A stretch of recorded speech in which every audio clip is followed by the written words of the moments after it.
सादर नमस्कार, सादर जय जिनेंद्र। क्षमा ब्रेकिंग जैन न्यूज प्रतिदिन प्रातः, दोपहर एवं रात्रि में देश भर से संपूर्ण जैन समाज से संबंधित सही और सकारात्मक समाचारों के लिए देखना और सुनना न भूलें। साथ में आपसे विनम्र निवेदन है कि यदि आपने इस चैनल को सब्सक्राइब नहीं किया है तो कृपया अवश्य कीजिए और शेयर और लाइक करके धर्म प्रभावना में सहयोगी एवं सहभागी बनिए।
स्वागत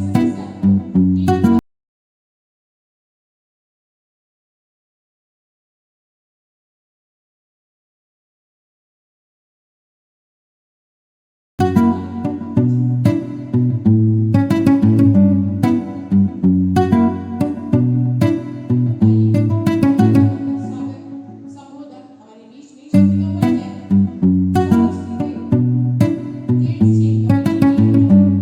वरिष्ठ उपाध्यक्ष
मुझे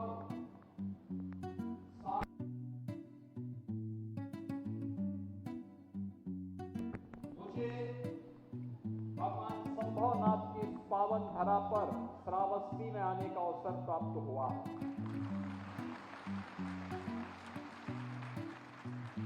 दिगंबर जैन मंदिर के इस भव्य उद्घाटन कार्यक्रम में भागीदार बनकर के मैं अपने आप को सौभाग्यशाली मानता हूं। मैं इस अवसर पर समिति के सभी पदाधिकारियों के प्रति हृदय से आभार व्यक्त करते हुए भगवान ऋषभदेव से चली और भगवान महावीर तक की 24 जी जैन तीर्थंकरों की इस पावन परंपरा को कोटि कोटि नमन करते हुए आप सबका मैं हृदय से अभिनंदन करता हूं। बहनों और भाइयों, ये भारत की ही धरती पे संभव है। अयोध्या के पहले राजा भगवान ऋषभदेव हुए।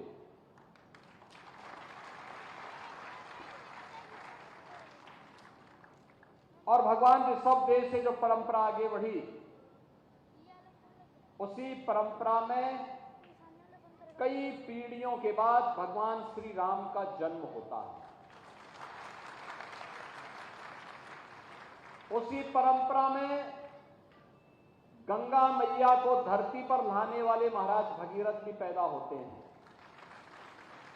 उसी परंपरा में परम गौभक्त महाराज दिलीप पैदा होते हैं। और वही परंपरा है भगवान राम के बड़े पुत्र लव, जिन्होंने श्रावस्ती को राजधानी बना करके इस क्षेत्र को एक नई गति दी थी।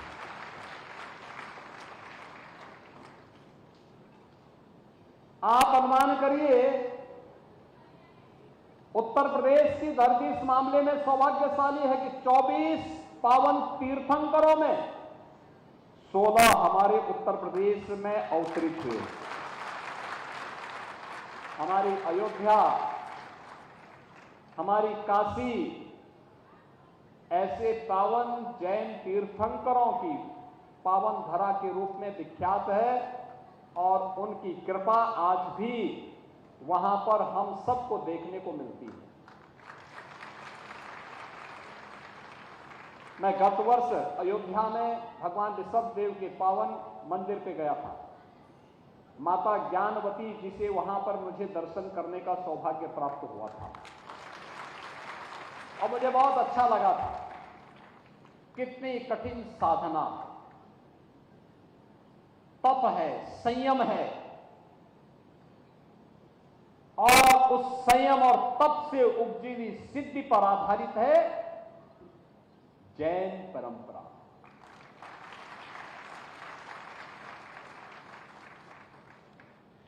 कितना महत्वपूर्ण है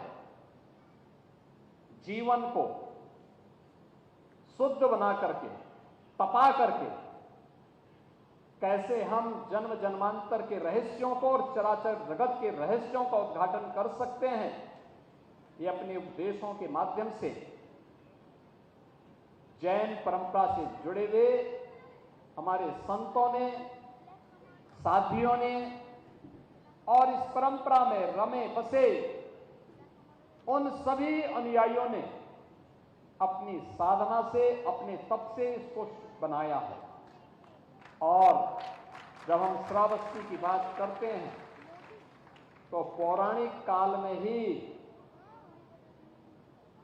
इस श्रावस्ती के राजा जितारी के परिवार में उनके पुत्र के रूप में तृतीय जैन तीर्थंकर के रूप में भगवान संभवनाथ का जन्म होता है। ये वही तरह है जो तृतीय जैन तीर्थंकर भगवान संभवनाथ की जन्मभूमि के रूप में भी विख्यात है। और आज इस धरा पर, इस दिगंबर जैन मंदिर में कितना भव्य स्वरूप दे रखा है, कितना अच्छा है, कितना अच्छा वातावरण बनाया है।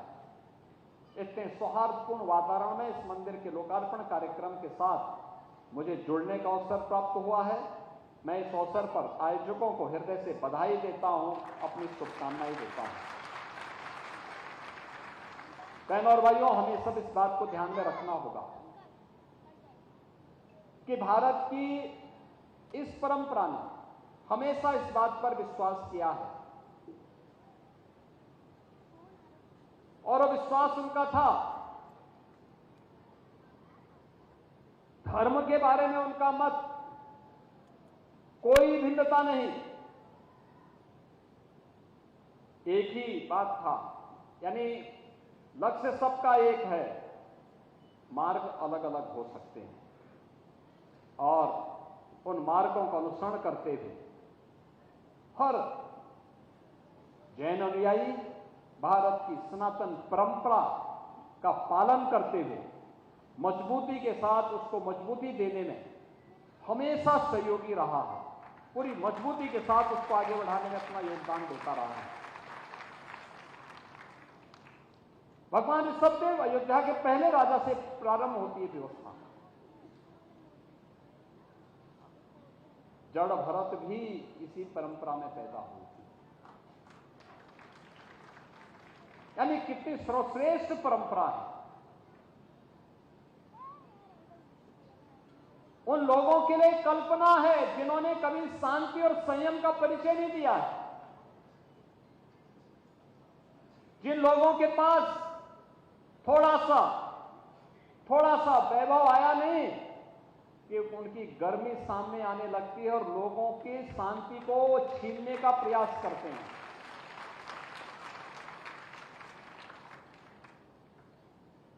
लोगों की शांति में, उत्सव के माहौल में, उत्साह और उमंग के माहौल में व्यवधान पैदा करके पूरी व्यवस्था को कैद कर देना चाहते हैं। लेकिन हमारे यहां तो भगवान राम हो या कृष्ण, इनका तो देश हमारे लिए एक ही है। भगवान राम ने भी इस बात को कहा था, जब राक्षसों का आतंक धरती पर छा रहा था, उस समय भी उन्होंने एक संकल्प लिया था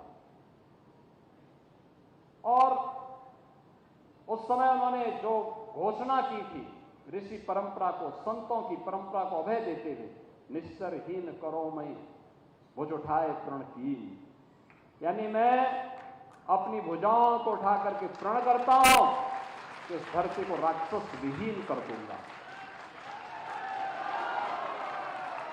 भगवान कृष्ण ने भी एक बात कही थी, उन्होंने कहा था, परित्राणाय साधूनाम विनाशाय च दुष्कृताम्। उन्होंने कहा था, हर धर्मात्मा व्यक्ति को, हर सज्जन पुरुष को, हर व्यक्ति को सज्जन शक्ति का संरक्षण करना होगा और दुर्जन शक्ति को समाप्त करना होगा, तब सृष्टि की व्यवस्था बढ़ेगी, आगे चलेगी। सज्जन शक्ति यही शक्ति है जो धर्म के पथ का अनुसरण करके, महापुरुषों की वाणी का अनुसरण करके, लोक कल्याण के पथ पर अपने आप को अग्रसर करके लगातार कार्य कर रहा है। और दुर्जन शक्ति वह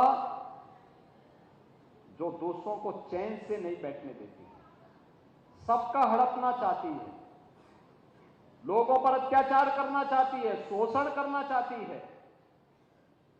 लेकिन अब ये नया भारत है और नया भारत का नया उत्तर प्रदेश अत्याचार, अनाचार, दुराचार, शोषण और किसी भी प्रकार के उपद्रव को बर्दाश्त नहीं करता है। उत्तर प्रदेश अब उपद्रव की भूमि नहीं, उत्सव की भूमि बन गई है। उत्सव, हर मंदिर में हर बेटी को, हर व्यापारी को, हर नागरिक को सुरक्षा की गारंटी सरकार दे रही है और इस सरकार का नैतिक दायित्व भी बनता है। हर व्यक्ति की सुरक्षा और उसके सम्मान का कार्य सरकार का दायित्व है, सरकार उस कार्य को निर्वहन कर रही है। हम प्रत्येक नागरिक का सम्मान करेंगे, उसका विकास करेंगे, विरासत को आगे बढ़ाएंगे।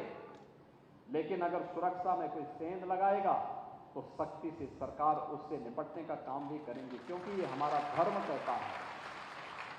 हमारा धर्म तो हमें यही प्रेरणा देता है कि परित्राणाय साधूनाम विनाशाय च दुष्कृताम। और उसी परंपरा के साथ आज मुझे श्रावस्ती दौरे के दौरान भगवान संभवनाथ की पावन तपोस्थली पर, उनकी पावन जन्म की भूमि पर और उनके स्वयं के राज्य की भूमि पर इस पावन मंदिर में नमन करने का अवसर प्राप्त हो रहा है। मैं आयोजकों को हृदय से धन्यवाद देता हूं। आप सबके प्रति अपनी शुभकामनाएं देता हूं। आपको विजयादशमी की भी मंगल में शुभकामनाएं देता हूं और आपको इस बात के आश्वस्त करता हूं कि नवनिर्वाचित की सरकार हमेशा आपके साथ खड़ी है। आपको हर प्रकार से आपके साथ खड़ी होकर के मजबूती के साथ आपको सुरक्षा भी देगी, आपको सम्मान भी देगी। आप सबके प्रति मेरी मंगल में शुभकामनाएं हैं। धन्यवाद। जय हिंद।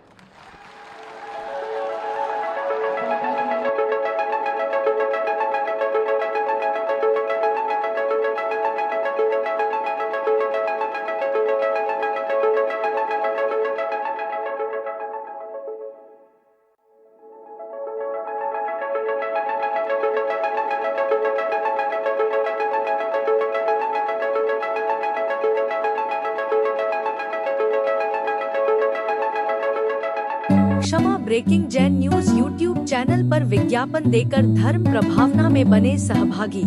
विज्ञापन देने हेतु संपर्क कीजिए मोबाइल नंबर 9026900740 एवं समाचार एवं वीडियो भेजने हेतु व्हाट्सएप नंबर 9335236222।